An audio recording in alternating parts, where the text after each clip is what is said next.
Human memory का जो concept है, हम उसके अंदर वो वाले प्रोसेसेस की बात करते हैं जो प्रोसेसेस हमें एक्वायर करनी होती है एनवायरनमेंट से, इंफॉर्मेशन को स्टोर करना होता है और रिटेन करना, रखना एज अ स्टोरेज सिस्टम, और उसके बाद उसको दोबारा रिकॉल करना या रिट्राइव करना।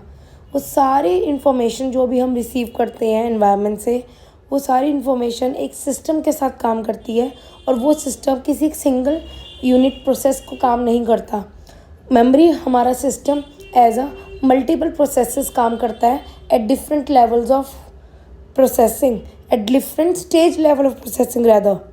दैट मीन्स जितने भी मल्टीपल प्रोसेसेस हैं, सारे के सारे जब एक साथ काम करते हैं तभी हम उसको एज अ मेमोरी सिस्टम कहलाते हैं। Memory is also being consider as a cognitive process. Cognitive process का मतलब 3 important things that we are going to cover over here. The first one is encoding, second is storage, and third one is retrieval of information.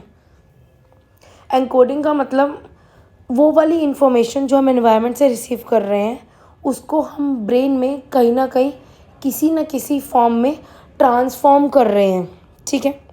Next is storage. Storage means जो भी information हमने पहले encode करी है वो information थोड़े समय के लिए हमारे मेमोरी सिस्टम में रहेगी for a specific period of time. Next is retrieval. Retrieval means जो हमने इन्फॉर्मेशन वहाँ स्टोर करी है उस इन्फॉर्मेशन को अब हम कॉन्शियस अवेयरनेस पे लाएंगे ताकि वो चीज़ हमें दोबारा रिकॉल हो जाए या याद आ जाए।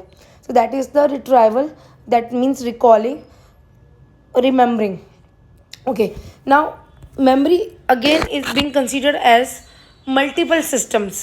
Now multiple systems means the first system will be the sensory system or a sensory memory. Sensory is the first stage memory that holds the information for a very brief or a specific period of time, जिसका capacity है वो बहुत कम समय के लिए है।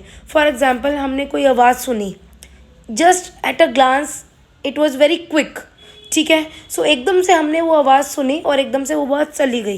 That means बहुत कम समय के लिए इन्फॉर्मेशन हमारे सेंसरी मेमोरी सिस्टम में रजिस्टर करी जाएगी।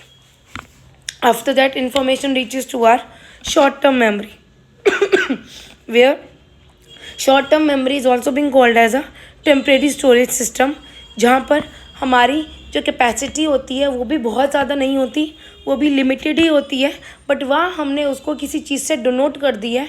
डिनोट ये किया है कि वहाँ हम 7 ± 2 के कंसेप्ट में हम कहते हैं हमारी जो मेमोरी सिस्टम है वो इसी कैटेगरी के बीच में लाई करती है, और वहाँ जो हमारा टाइम ड्यूरेशन